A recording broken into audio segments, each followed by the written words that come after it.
ബിസ്മില്ലാ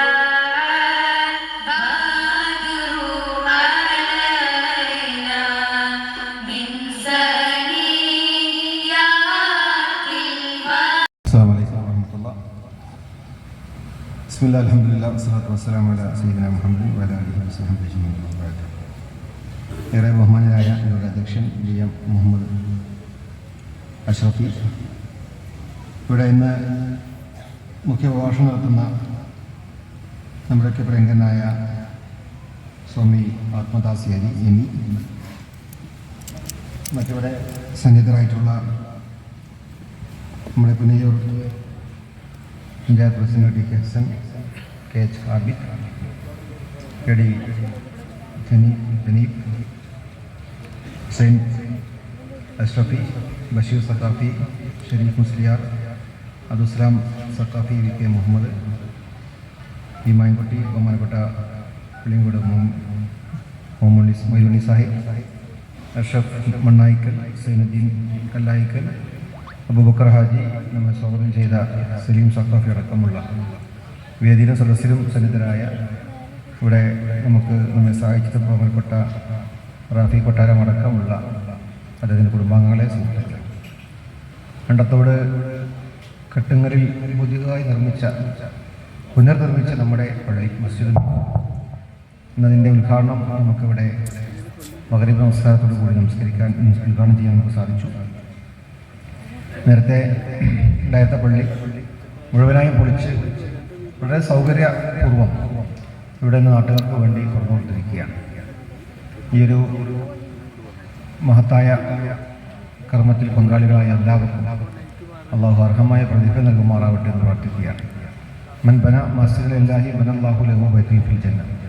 ആരെങ്കിലും അള്ളാഹുവിന് വേണ്ടി ഒരു മസ്ജിദ് ഈ ഭൂമുഖത്ത് നിർമ്മിക്കുകയാണെങ്കിൽ അത് ജന്നാത്തിന് അവന് വേണ്ടി ഭവനം നിർമ്മിച്ചു നൽകുമെന്ന് പ്രവാചകൻ സല്ലല്ലാഹു അലൈഹി വസല്ലം പറഞ്ഞിട്ടുണ്ട്. ആ ഒരു ദൗത്യമാണ് ഇവിടെ നമ്മെ സഹായിച്ച റാഫിയും അതുപോലെ മറ്റാളുകളൊക്കെ ഇവിടെ ചെയ്തിട്ടുള്ള അവർക്ക് സ്വർഗത്തിലൊരു ഭവനം അല്ലാഹു പ്രദാനം ചെയ്യുമാറാകട്ടെ എന്ന് പ്രാർത്ഥിക്കുകയാണ്.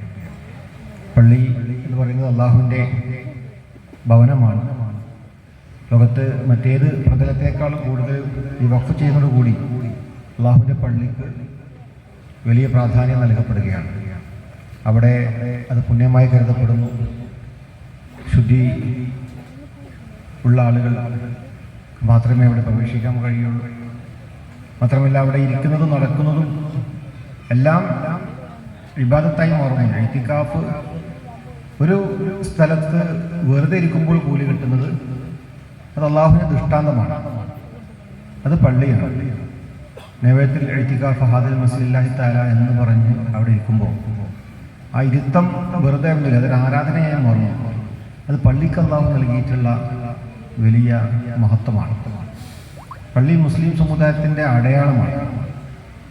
അടയാളം എന്ന് പറയുമ്പോൾ ഒരു സാംസ്കാരിക കേന്ദ്രം കൂടിയാണ്.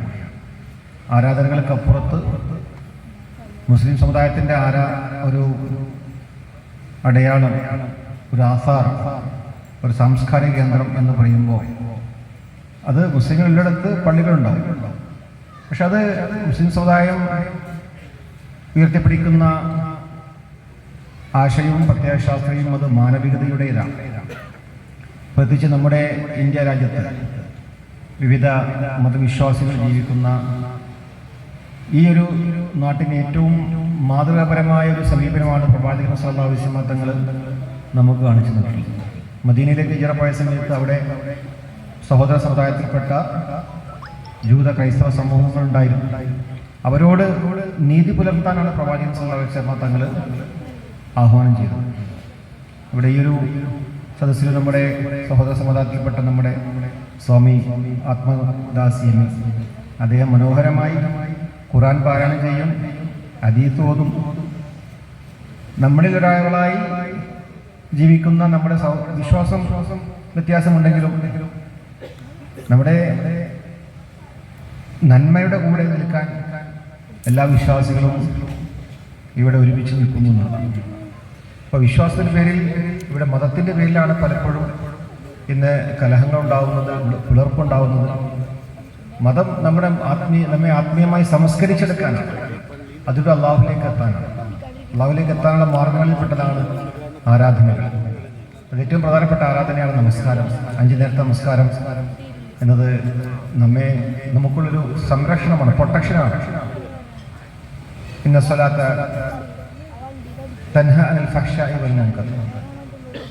നമസ്കാരങ്ങൾ അള്ളാഹു എല്ലാ പാപപ്രവർത്തനങ്ങളിൽ നിന്നും നമ്മെ തടയുന്നു എന്നുള്ളതാണ്. അപ്പം അങ്ങനെ തിന്മകളിൽ നിന്ന് നമ്മെ തടയുന്ന ഒന്നായി നമസ്കാരം മാറുന്നത്. 5 നേരത്തെ നമസ്കാരം, ഒരു നമസ്കാരം മുതൽ മറ്റേ നമസ്കാരം വരെയുള്ള സമയം അത് കഫാറത്തിൻ്റെ സമയമാണ്. ഉളുക്കുന്നു, നമസ്കരിക്കുന്നു. സുബഹി കഴിഞ്ഞാൽ ദുഹർ വരെയുള്ള സമയം. ആ സമയങ്ങൾക്കിടയിൽ ഒരുപാട് പൈശാചികമായ പ്രേരണ നമുക്ക് വരും. പക്ഷേ ആ നമസ്കാരത്തിൻ്റെ ഹക്ക് കൊണ്ട് നമ്മളെ അള്ളാഹു സംരക്ഷിക്കും. ദുഹർ മുതൽ അസ്ർ വരെയുള്ള സമയം കഫാറത്തിൻ്റെ സമയമാണ്. ദോഷങ്ങൾ പെടുന്ന സമയങ്ങളാണ്. അപ്പം അള്ളാഹു നമ്മെ സംരക്ഷിക്കാൻ ഓരോ സൃഷ്ടിയെയും അള്ളാഹു സൃഷ്ടിച്ചപ്പോൾ അവൻ്റെ പൈശാചിക പ്രേരണയിൽ നിന്നും അള്ളാഹു സംരക്ഷിക്കാൻ നമുക്ക് മിറാജ് രാവിലെ അള്ളാഹു സമ്മാനമായി നൽകിയിട്ടുള്ള നമസ്കാരം. ആ നമസ്കാരത്തിൻ്റെ പ്രത്യേകത ഓരോ സമയം മുതൽ ഇപ്പം അസ്ർ മുതൽ മഗ്രിബ് വരെ, മഗ്രിബ് മുതൽ ഇഷാ വരെ, ഇഷാ മുതൽ സുബഹി വരെയുള്ള സമയം, ഇതൊക്കെ നമുക്ക് അള്ളാഹു തരുന്ന ഏറ്റവും അനുഗ്രഹം. വിശ്വാസികൾക്ക്, മുസ്ലിമായ വിശ്വാസികൾ നമുക്ക് ഒരു അനുഗ്രഹമാണ്. ആ സമയത്തിനിടയിൽ നമുക്ക് അള്ളാഹു നൽകുന്ന സംരക്ഷണം, അതാണ് ഒരു വിശ്വാസിക്ക് വേണ്ടതും ആഗ്രഹിക്കുന്നത്. ഒരു ജുമാ മുതൽ മറ്റൊരു ജുമാ വരെയുള്ള സമയം അത് കഫാറത്തിൻ്റെ സമയമാണ്. ഒരു റമദാൻ മുതൽ മറ്റൊരു റമദാൻ വരെയുള്ള സമയം അത് കഫാറത്തിൻ്റെ സമയമാണ്. ഇങ്ങനെ ആരാധനകൾ നമുക്ക് ദൃഷ്ടാന്തമായി കൊണ്ടാണ് അള്ളാഹു നമുക്ക് കാണിച്ചു തന്നിട്ടുള്ളത്. ഇപ്പോൾ റമദാൻ വരാൻ പോവുകയാണ്. റമദാനിൽ നമുക്ക് ഇവിടെ ഏറ്റവും വലിയ അള്ളാഹു നമുക്ക് കൽപ്പിക്കപ്പെട്ട ആരാധനകളിൽ ഏറ്റവും ഹൃദ്യമായൊരു ആരാധന, നോമ്പ് നോൽക്കുന്നത് അള്ളാഹും അടിമയും മാത്രം അറിയുന്ന ഒരു ആരാധനയാണ്. അസോമുലി അനാജിസിബലി, നോമ്പ് എനിക്കുള്ളതാണ്, ഞാൻ തന്നെയാണ് അതിന് പ്രതിഫലം നൽകുന്നത്. അപ്പോൾ നോമ്പുകാരനെ സംബന്ധിച്ചിടത്തോളം അവന് കാപഠ്യമില്ല. ഏത് ആരാധനയാണെങ്കിലും മറ്റുള്ളവർ കാണാൻ വേണ്ടിയെങ്കിലും നമുക്ക് ആരാധിക്കാൻ നമുക്ക് കഴിയും. അത് നമ്മൾ നിയ്യത്തനുസരിച്ചാണ്. നമ്മൾ ആരാധനകൾ ചെയ്യുമ്പോൾ എന്ത് പ്രവർത്തനം ചെയ്താലും നിയ്യത്താണ് അതിൻ്റെ ഏറ്റവും വലിയ അടിസ്ഥാനമായ ഒരു ഘടകം. ആ നിയ്യത്ത് അള്ളാഹുവിന് വേണ്ടി ഉള്ളതാവുക. ഈ പള്ളി നിർമ്മിച്ചതും അതിനുവേണ്ടി സഹായിച്ചതൊക്കെ അള്ളാഹുവിൻ്റെ വജഹ് ഉദ്ദേശിച്ചുകൊണ്ടാണ്. അള്ളാഹു സ്വീകരിക്കുമാറാവട്ടെ. അള്ളാഹു നമ്മുടെ ഈ സദസ്സ് കബൂൽ ചെയ്യുമാറാവട്ടെ. ഇതിനുവേണ്ടി സഹായിച്ചവർക്കും ഇതിനുവേണ്ടി ഓടി നടന്നവർക്കും ഇതിനുവേണ്ടി എല്ലാ രീതിയിലും സഹകരിച്ചവർക്കൊക്കെ അള്ളാഹു അർഹമായ പ്രതിഫലം നൽകുമാറാവട്ടെ. നമ്മുടെ എല്ലാ ഉദ്ദേശങ്ങളും അള്ളാഹു പൂർത്തീകരിച്ചതുമാറാവട്ടെ. എല്ലാ ദോഷങ്ങളും അള്ളാഹു പൂർത്തീരുമാറാവട്ടെ. ഈ മഹത്തായ നമ്മുടെ ഈ ശഅബാൻ മാസത്തിൻ്റെ അവസാനമാണ്. അള്ളാഹു ബാരിക് ലനാ ഫീ റജബിൻ വശഅബാൻ വബല്ലിഗ്നാ റമളാൻ. അള്ളാഹുവേ, നമുക്ക് ഈ മാസത്തിൽ ശഅബാനിൽ നമ്മൾ ബർക്കത്ത് ചെയ്യണേ, അതുപോലെ റമദാനിലേക്ക് നമ്മളെ എത്തിക്കണേ. അതുകൊണ്ട് ആ റമദാനിൽ നമുക്ക് ആരാധന കൊണ്ട് സമ്പന്നമാക്കാൻ തൗഫീഖ് നൽകണേ. അള്ളാഹു നമ്മുടെ എല്ലാ ദോഷങ്ങളും പുറത്തുവരുമാറാവട്ടെ. നമ്മുടെ എല്ലാ പ്രയാസങ്ങളും അള്ളാഹു ദൂരീകരിച്ചിരുമാറാവട്ടെ. അള്ളാഹു നമ്മുടെ രോഗങ്ങൾ ശിഫയാക്കി തരുമാറാവട്ടെ. നമ്മൾ മരിച്ചവർക്ക് അള്ളാഹു മഗ്ഫിറത്തും റഹ്മത്തും പ്രദാനം ചെയ്യുമാറാവട്ടെ. റബ്ബനാ ആതിനാ ഫിദ് ദുനിയാ ഹസനത്തും വഫിൽ ആഖിറതി ഹസനത്തും വഖിനാ അദാബന്നാർ എന്ന് പ്രാർത്ഥിച്ചുകൊണ്ട് ബിസ്മില്ലാഹിർ റഹ്മാനിർ റഹീം എന്ന വചനം മുതൽ ഖാനർവൈക്കും അസ്സലാമു അലൈക്കും വറഹ്മത്തുള്ളാഹി വബറകാതുഹു. അണ്ടത്തോട് കിട്ടുങ്ങൽ മസ്ജിദ് നൂർ പുനർനിർമ്മാണത്തിന് എല്ലാ സഹായങ്ങളും നൽകിയ കൊട്ടരംപാട്ടിൽ മുഹമ്മദ് റാഫിക്കും സഹോദരങ്ങൾക്കും ഈ നാടിൻ്റെ സ്നേഹോപഹാരം നൽകുന്നതിന് വേണ്ടി സയ്യിദ് മുനവ്വർ അലി ശിഹാബ് തങ്ങളെയും ഏറ്റുവാങ്ങുന്നതിന് വേണ്ടി കുട്ടരംപാട്ടിൽ മുഹമ്മദ് റാഫി സഹോദരങ്ങളെയും പ്രത്യേകം ക്ഷണിച്ചുകൊള്ളുന്നു.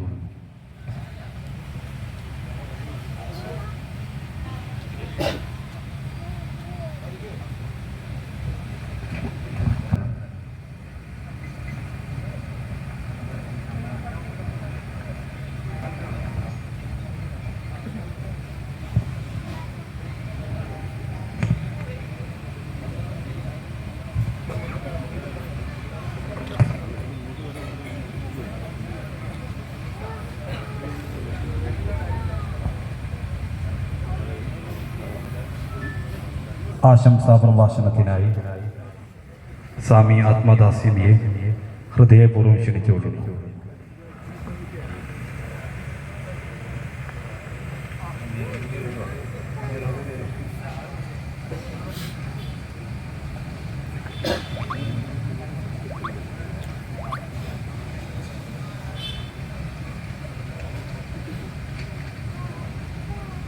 Bye.